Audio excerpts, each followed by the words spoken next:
A little bit of background on me. I'm the director of the School of Energy Resources at the University of Wyoming. I'm an organic geochemist from the University of Texas. Started my career with Mobil Oil, and one of the big departures in my E&P career happened about mid-career when I was in Norway, and we were presented with a problem of what we were going to do with carbon dioxide that we were stripping out of natural gas offshore at the Seismic platform. And we needed to dispose of the natural gas because there was a thought that it would, there was the understanding that it would generate a tremendous amount of carbon dioxide tax. In Norway, if you produce CO2 from the combustion of fossil fuels offshore, you pay a tax on the carbon dioxide that is emitted. Nobody knew at that time that if you stripped carbon dioxide from natural gas and vented it, that it wouldn't be taxed. So we proceeded to design the Sleipner carbon capture and storage project, injected the CO2 into the Utsira formation at about 6,000 feet in depth. Formation is as flat as anything you will ever see, so the thought was the CO2 would just spread out. But we needed to know, so as well as designing the injection project, we ran about a 6-year science project to learn how to monitor the movement of the CO2 in that formation.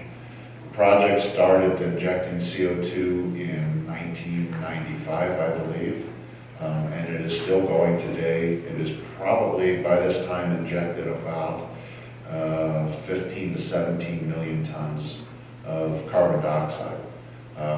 We designed a 3D seismic technology to monitor the movement of the plume. There's been tremendous modeling. So it's been a very successful storage project. The most interesting thing about it was the way the Norwegians handled it. When we found out that that CO2 would not be taxed if we vented it into the atmosphere, and realized that we had spent millions on an injection project, the general counsel of Statoil, who was the operator, went to the Wyoming Parliament and Norwegian Parliament. Wyoming Parliament might have done it as well, but the Norwegian Parliament, and asked them to include all vented CO2 into the tax structure so they could justify the project. So now all CO2 vented in the offshore is taxed, and Sleipner is avoiding the post-project tax. Okay, so I've been working with carbon capture and storage for the better part of my career, and I will talk in a few minutes about the work that we're doing at the University of Wyoming. Lloyd asked me to present some information about this NRG project. Is there any way from here to advance the slides, or?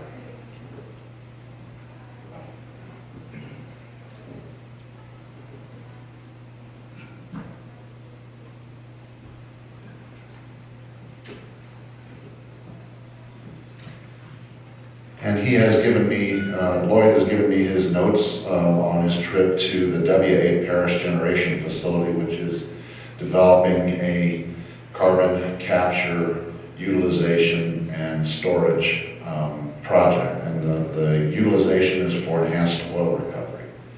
So the companies that are involved, you can read on the slide: NRG Energy, Petronova, Fluor Corporation, Ramgen, Dresser Rand, Sargent and Lundy, the University of Texas, and the University of Texas Bureau of Economic Geology. It's located at the capture project will be at Unit 8 of the W.A. Parrish plant in Houston. The feedstock for the coal part of the plant, let's see, the plant is overall almost 2.5 gigawatts of power. It has four coal units totaling 2.5 gigawatts, and 5 natural gas-fired units totaling almost 1.2 gigawatts. The coal units range from 1970 to 1980 vintage, and they burn Powder River Basin coal. The size of the capture project, 250 megawatts, 1.4 metric tons of CO2 captured annually. The capture technology is Fluor's Economine FG plus M technology. The CO2 is piped 82 miles to an enhanced oil recovery project in the West Ranch oil field in Jackson County, Texas, and it's anticipated to go into service 2016. The project is almost $340 million, and DOE is contributing 50% of the funds. So as I said, the power plant is one of the largest generation facilities in the U.S. The coal units are using Powder River Basin coal, which is important to us, of course, with a daily demand of about 35,000 tons. Some other information, they can handle up to 5 trains per day, 120 to 130 rail cars per train, and they have an area, they have the ability to store about 25 to 30 days supply of coal. This, the diagram shows a configuration of how the project is set up. They're capturing the carbon dioxide off of Unit 8. The carbon dioxide is stripped from the adsorbent and pumped to the field where it is injected into the oil formation, and oil is produced as CO2 is produced with the oil. I don't have the information, but I'm assuming it's a miscible oil flood. As the CO2 is produced with the oil, it is stripped off and recycled into the field. The project was initiated in 2009, and as I said, is expected to be in service in 2016. The initial size of the project was to be 40 megawatts, but the project was sized up by a factor of 4 due to the economics. Let's see. Now, part of the retrofit of the plant includes an 80 megawatt natural gas fired cogen facility to provide steam for the stripping of the CO2. NRG purchased an interest in the West Ranch field. The CO2 injection is expected to yield an incremental 60 million barrels overall in the life of the project. The field initially, had 600 million barrels of oil in place, and about 390 million barrels have been produced. So this is a demonstration project. It's an ideal example of carbon capture, utilization, and storage. I don't have information on how much of the CO2, how much CO2 will be left behind in the field at the end of the project. It's my assumption that by the rules of the project, the CO2 will be left behind rather than stripped and moved to another field. Julio, do you know if that's? Yeah. Okay.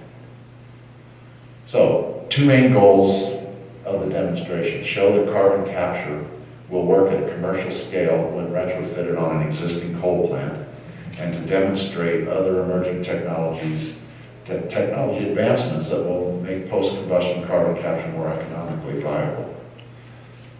So, Lloyd, they ask, are there any other important points that you hoped I would cover on this? Okay, thank you. These are Lloyd's slides. We just thought it'd be better for me to give it than to have us changing speakers continually. So if I could have the next slide. So as the director of the School of Energy Resources, one of the things that I am responsible for is investment of state and federal funds in energy-related programs at UW. Today I want to just give you a very brief summary of the carbon management research at the University of Wyoming. Why are we doing this?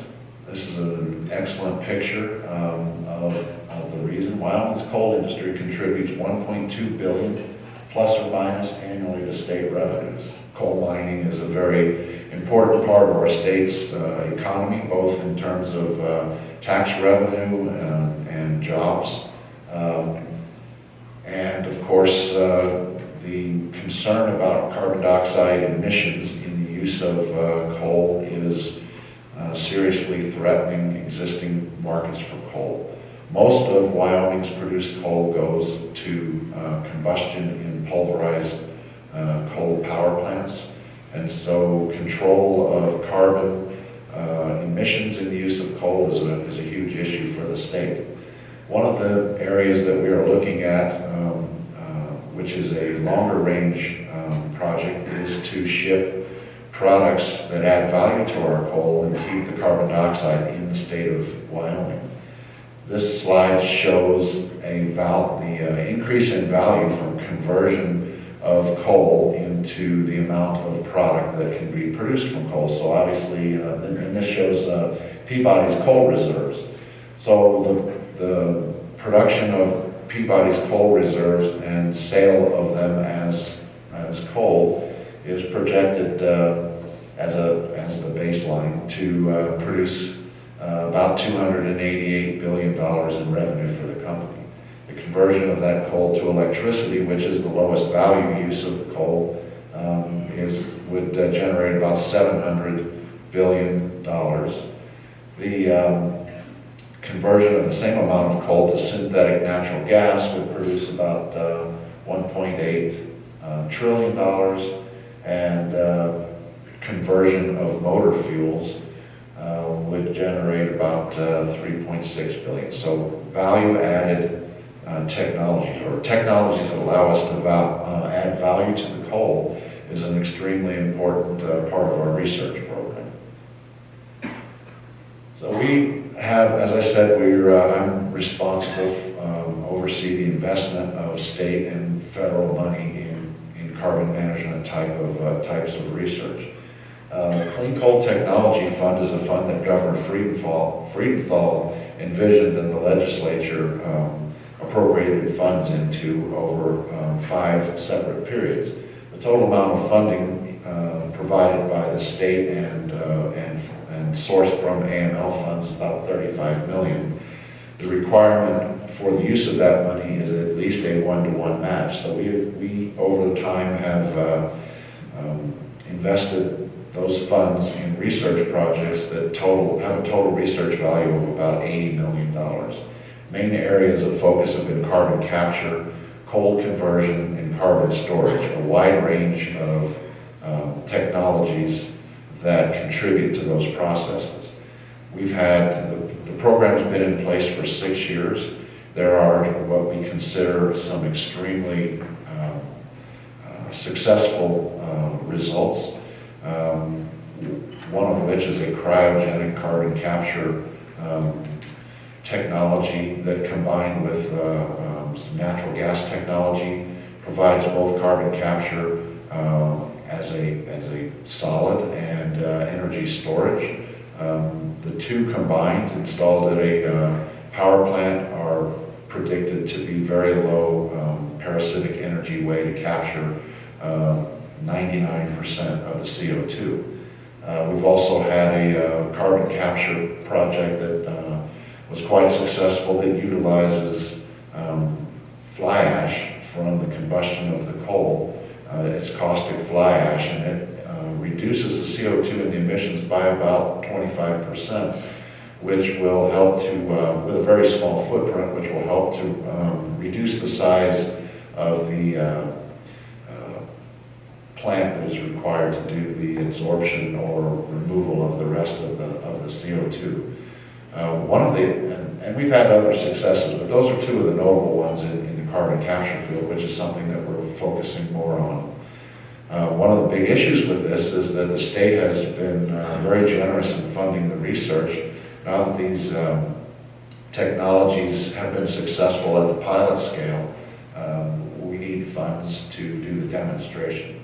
There's a huge uplift in the cost of moving from pilot scale to demonstration. Without demonstration, you cannot go to commerciality, and there is a real shortage of funding anywhere in the system to fund those conversions. So the cryogenic carbon capture, the scientists are from Brigham Young University, the ones that invented this. They're going to Norway, to the Mongstad facility for their demonstration project, and potentially with a Southern company project.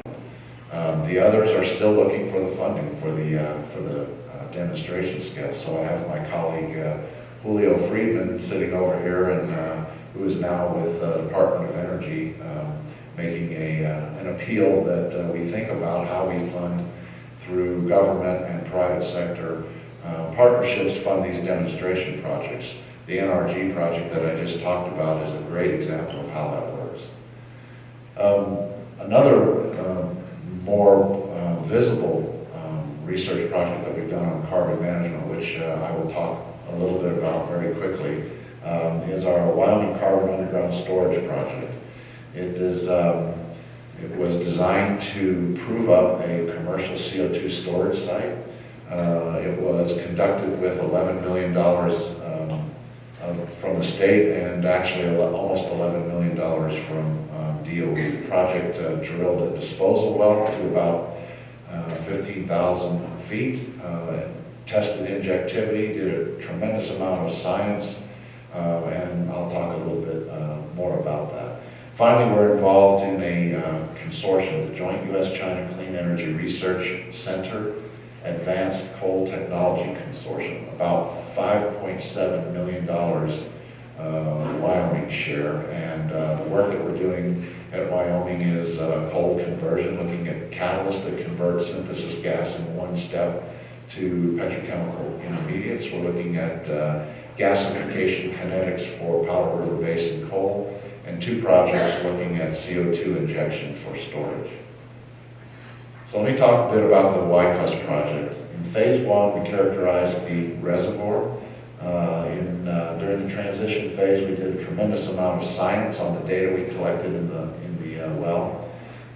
In phase 2, the phase 2 was designed to actually do a carbon dioxide storage project that would inject somewhere in the neighborhood of 1 to 3 million tons of CO2 into the well for a period of time to thoroughly characterize the storage capacity of this project. It's located just a few miles from the Jim Bridger power plant, and I can't figure out where the pointer is on this. Not that wasn't it. Anyway, it's down there in the lower left-hand corner of the slide. I used this slide to show its proximity to the CO2 pipeline, which is there in the blue, that runs diagonally from lower left to upper right. And it turns out that it's actually that pipeline that this project was competing with, because the pipeline delivers CO2 to a bunch of enhanced oil recovery projects, and every ton of CO2 that we can produce in the state goes into those projects. This is just a slide of the outcrops for the 2 formations that we were investigating, the Ten-Sleep Weaver and the Madison. Just shows that they're big glocky sandstone for the Ten-Sleep and carbonate for the Madison. This is analogous to what is buried to almost 14,000 feet in the Rock Springs Uplift. The Rock Springs Uplift is an outstanding geologic CO2 sequestration site in southwestern Wyoming. In fact, it may be the best CO2 sequestration site in the country. It's massive, it's thick saline aquifer sequences overlain by thick sealing sequences. It's a doubly plunging anticline, which basically means it's fully trapped within in the uplift. It's a huge area, 50 by 35 miles, and it has all the required reservoir conditions of permeability, porosity, temperature, and pressure.